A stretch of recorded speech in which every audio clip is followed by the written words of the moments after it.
Pemirsa, dituduh sebagai penculik anak seorang nenek dianiaya warga hingga luka lebam di Cianjur, Jawa Barat. Video aksi penganiayaan itu pun viral.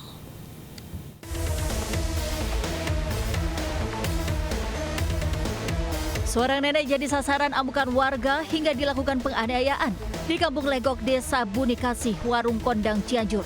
Aksi main hakim sendiri ini bermula saat nenek meminta tolong pada seorang bocah saat melewati jalan tanjakan usai tiba dari Sukabumi hendak ke rumah anaknya. Namun usai membantu si nenek, bocah berlari dan saat bersamaan warga melihat kejadian ini hingga diteriaki penculik. Nenek pun digelandang warga ke teras warga hingga penganiayaan terjadi dengan tuduhan penculikan anak. Akibat kejadian ini, nenek menderita luka lebam di wajah akibat pukulan dan tamparan. Di desa ditanya lagi oleh Pak Polres bahwa beliau itu bukan mau menculik, soalnya minta tolong sama anak itu karena udah kecapean, karena jalan kaki kecapean, ini jalannya nanjak, mungkin minta dipapah lah sama anak itu. Nah, jadi mungkin terjadi kesalahpahaman antara pemikiran warga dengan kejadian yang sebenarnya. Saat ini korban masih dirawat intensif di RSUD Cianjur akibat lukanya. Sementara polisi masih menyelidiki dan memeriksa saksi dari lokasi kejadian. Dari Cianjur, Jawa Barat, Muhammad Adi Isyan, Ayus melaporkan. Pemirsa, seorang kakek ditangkap karena melecehkan dua cucunya yang masih duduk di bangku sekolah dasar di Blitar, Jawa Timur. Saat melancarkan aksinya, ia mengiming-imingi korban dengan uang dan juga ancaman.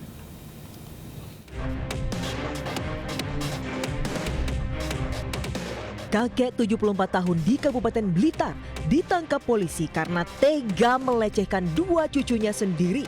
Modusnya dengan tipu daya dan mengiming-imingi korban dengan uang saku. Aksi bejat pelaku terbongkar setelah korban yang masih berusia 11 dan 13 tahun melapor kepada gurunya. Sementara ibu kandung korban awalnya sempat enggan melaporkan kasus itu karena takut dengan sikap keras sang kakek.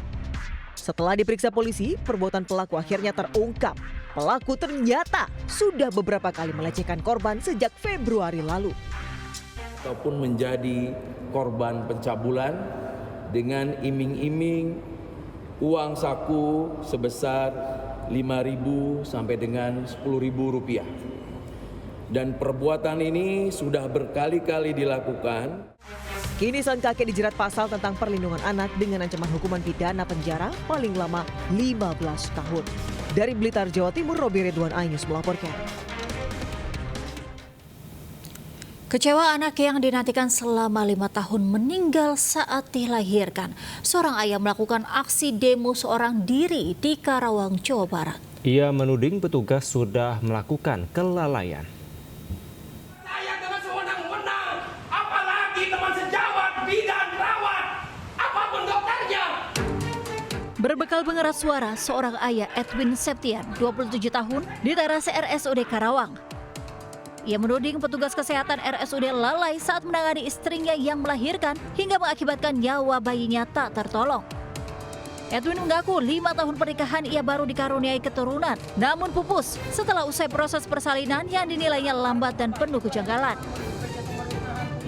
Pokoknya intinya karena kelalaian, anak saya meninggal karena saya pakai BPJS kelas 2. Jadi saya diperlakukan secara tidak manusiawi. Udah gitu cukup, jelas. Kejadiannya kapan? Kejadiannya hari Selasa.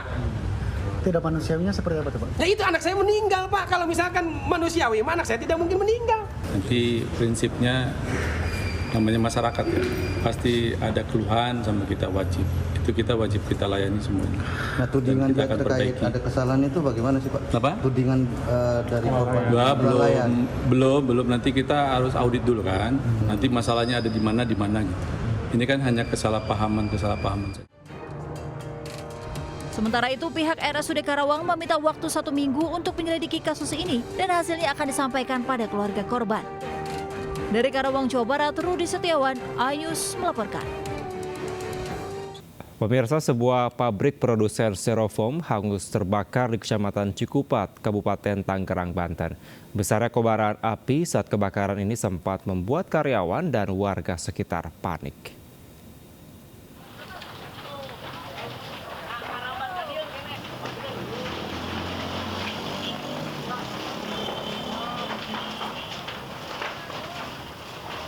izin pimpinan dan Busalop Rembang Bandung Mako Curug telah sampai di TKP.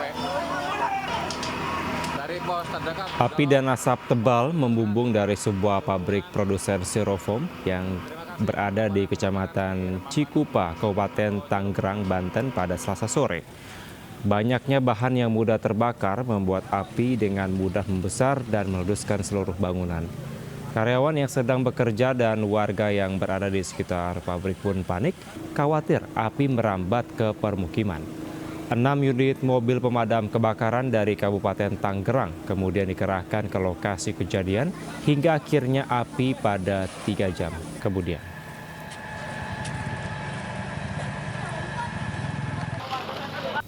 Pemirsa, tim BPTD dan KNKT melanjutkan penyelidikan kecelakaan tunggal bus ALS di Padang Panjang yang menewaskan 12 orang. Penyidik melakukan pencocokan antara dokumen kendaraan dengan juga kondisi fisik yang ada di lapangan.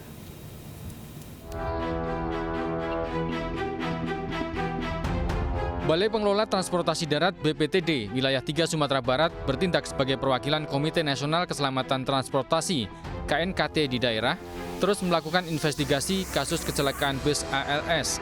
Pada tahap awal, penyidik melakukan pencocokan antara dokumen kendaraan dengan kondisi fisik di lapangan.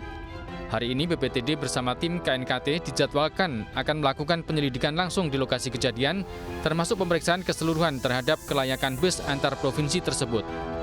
Sementara kita baru mengecek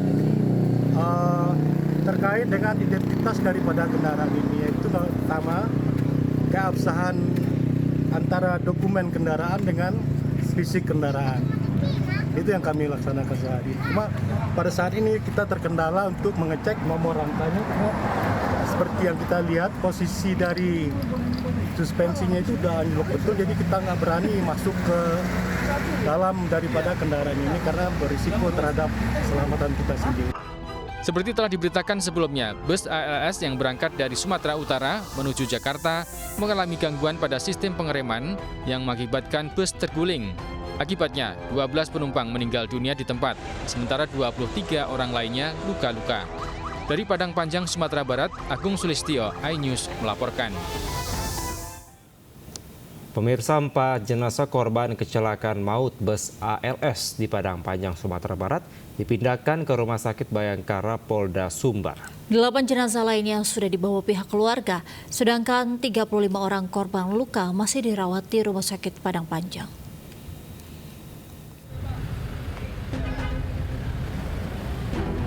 Empat jenazah korban kecelakaan bus ALS di Padang Panjang, Sumatera Barat dipindah dari Rumah Sakit Umum Daerah Padang Panjang ke Rumah Sakit Bayangkara Polda Sumbar Selasa malam.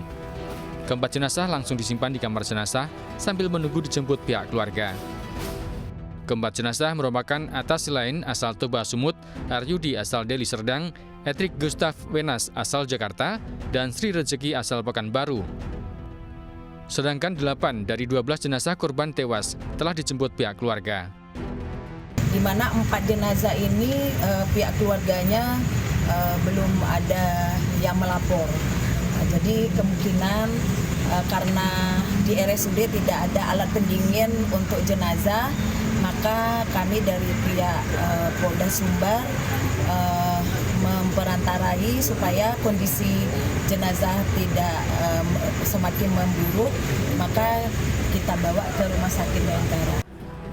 Sementara itu, 35 orang korban luka masih dirawat di rumah sakit dan puskesmas di Padang Panjang. Dari Padang, Sumatera Barat, Budi Sunandar, iNews melaporkan.